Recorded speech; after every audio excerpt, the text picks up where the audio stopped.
Thank you, sir, for sharing the insights towards policy sources development. Thank you, sir. I now request Sri P. Mallikarjun Rao, IFS, retired, Advisor to Government Forest Department, to share his valuable insights on this occasion.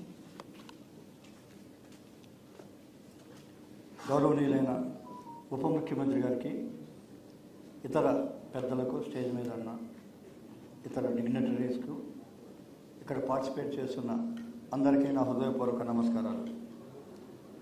ఈ 2 రోజుల workshop ఒక ప్రత్యేకమైన అంశం తీసుకొని చేస్తున్నాము. అందరికీ తెలిసిందే, communicate చేయబడ్డది.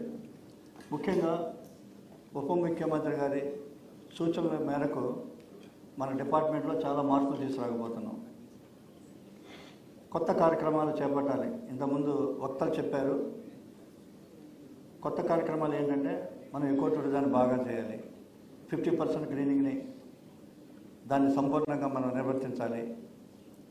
అట్లానే వారు చెప్పిన సూచన ప్రకారం గ్రేట్ గ్రీన్ వాల్ ఆంధ్రప్రదేశ్ ద్వారా ఎంటైర్ కోస్ట్ లైన్ని గ్రీనింగ్ ఇన్ఫ్రాస్ట్రక్చర్తో మనం దాన్ని ట్యాకిల్ చేయాలి. ఇవన్నీ చేయాలంటే ముఖ్యంగా కావాల్సింది ఏంటంటే సంస్కరణలు.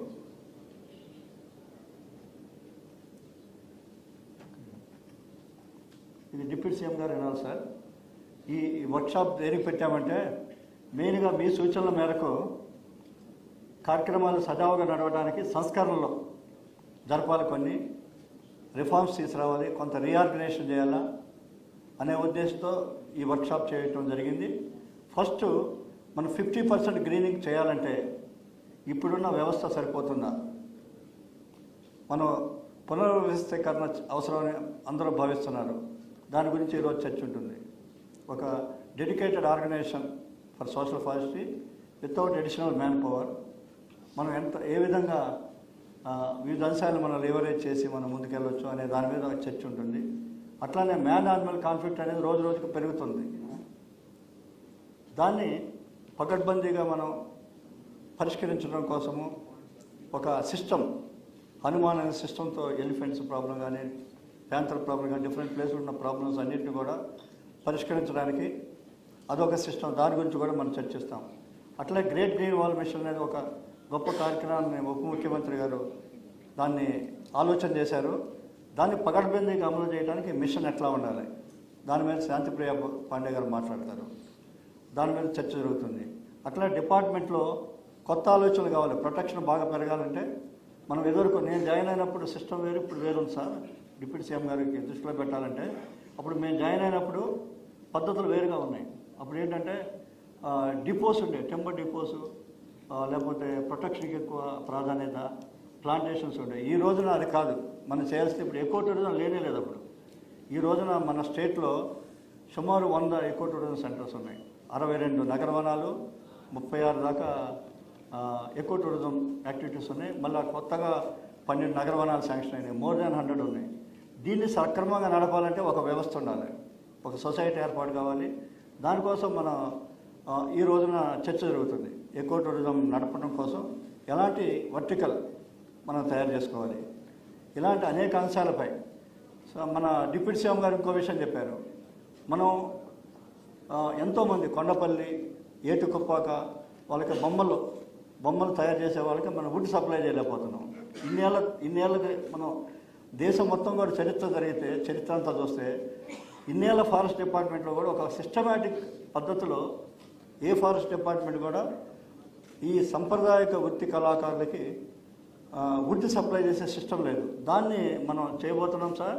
Under your leadership from January we are going to launch wood banks. అట్లానే మీ ఆదేశాల ప్రకారం, మీ గైడెన్స్ ప్రకారం డిపార్ట్మెంటు 1 lakh అంకుర మొక్కల్ని పెంచారు. వాటన్నిటిని కూడా ఏటుకొప్పాక ప్రాంతంలో నాటబోతున్నారు. అట్లనే మనకి తెల్లపోరికి చాలా కష్టం. కొండపల్లి రీజనరేషన్ కష్టం బాగా, ఆర్టిఫిషియల్ రీజనరేషన్. దానికి కూడా 5,000 మొక్కలు తయారు చేశారు. అవి కూడా నాటబోతున్నారు. ఇప్పుడు మనం జనవరి 1st నుంచి కానీ లేదా సంక్రాంతి నుంచి we are going to have wood banks at 5 places. ఇప్పుడు మనం రీఆర్గనైజేషన్ ద్వారా ఇంతకుముందు టెంబర్ డిపోస్కి స్టాఫ్ ఉండేవాళ్ళు. మనం we should think of putting staff for running wood banks. Poor పీపుల్కి మనం బాగా దగ్గర కావడం కోసం ఇలాంటి ఆలోచనలు చేయాలి. అంతేకాని ఈరోజు ఇంకా మిగతా చాలా అంశాలు కూడా మనం డిస్కస్ చేయబోతున్నాం. ముఖ్యంగా ఒకటి అక్నాలెడ్జ్ చేయాలి. ఇంతకుముందు నిరాశతో ఎన్నోసార్లు ఎంక్రోచ్మెంట్ జరిగినప్పుడు నేను ఒకటి మాత్రం అప్రిషియేట్ చేస్తాను, డిప్యూటీ సీఎం గారి యాక్షను.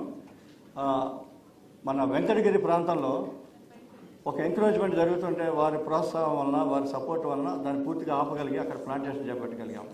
అట్లనే ఒక చోట ఎస్ఆర్ జరిగితే, నేను 85లో చేరినప్పుడు స్టేట్లో, అప్పుడు ఎస్ఆర్ జరిగితే పట్టించుకునేవాళ్ళు లేరు, చాలా కష్టంగా ఉండేది. ఒక ఎస్ఆర్ జరిగితే దాని మీద ఇమ్మీడియట్గా ఎంత పెద్ద పవర్ఫుల్ ఫెలోనైనా అరెస్ట్ చేసి చర్య తీసుకునే పరిస్థితి వచ్చిందంటే అది డిప్యూటీ సీఎం గారి చొరవ. ఒక చక్కటి స్పందన. అట్లనే మన మ్యాన్ యానిమల్ కాన్ఫ్లిక్ట్ కోసం మీరు తెచ్చిన కుకీల్ని వాటిని సక్రమంగా వినియోగించడానికి కూడా ఈరోజు చర్చ ఉంటుంది. మనం ఒక వర్టికల్ క్రియేట్ చేస్తే హనుమాన్ ద్వారా వీటన్నిటి, ఈవెన్ మంకీస్ కూడా sir, monkeys problem also will address to the extent possible. ఎట్లంటే వాటిని మనము అవకాశం ఉంటే స్టెరిలైజేషన్ ద్వారా స్టెరిలైజేషన్ చేస్తే ఇమ్మీడియట్గా ప్రాబ్లమ్ సాల్వ్ కాకపోయినా నెక్స్ట్ 10-50 years తర్వాత పాపులేషన్ మనం కంట్రోల్ చేసి ఒక మేనేజ్మెంట్ తీసుకురావచ్చు.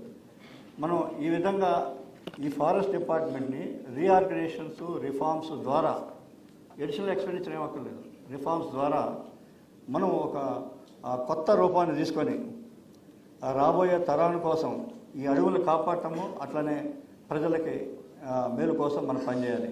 ఇప్పుడు ఒక సిద్ధాంతం ఏంటంటే ఫారెస్ట్ 2 పర్పస్, 2 ఉన్నాయి. ఫారెస్ట్కి 2 లక్ష్యాలు ఫారెస్ట్ ఆఫీసర్స్కి. న్యాచురల్ ఫారెస్ట్ మేనేజ్మెంట్ అప్పుడు లక్ష్యాలు ఏంటంటే, ఒకటి అడవిని కాపాడాలా, దాని పర్పస్ ఎందుకంటే దాని మన పర్యావరణం కోసం, లేకపోతే ఎకోసిస్టమ్ సర్వీసెస్ ఏమని చెప్పండి, దానికోసం అడవిని కాపాడాలా. రెండోది అడవిలో వచ్చే లాభాలు స్థానిక ప్రజలకు అందాలి. ఇదే పాలసీ. మనం టెంబర్ గురించి వస్తుంది. టెంబర్ ఎక్కడి నుంచి రావాలి? టెంబర్ అవుట్ సైడ్ ఫారెస్ట్ రావాలి. మనం దానికోసం 50% గ్రీనింగ్ మీద ఫోకస్ చేద్దాం. మనం వర్టికల్ క్రియేట్ చేసినప్పుడు ఇప్పుడు డిఆర్డీఏ తరహాలో district social forestry development agency forest officers lead చేస్తారు, కలెక్టర్ చైర్మన్గా ఉంటారు. అలాంటి వ్యవస్థను ఆలోచించి మనం ముందుకు తీసుకెళ్దాం. Will show good results.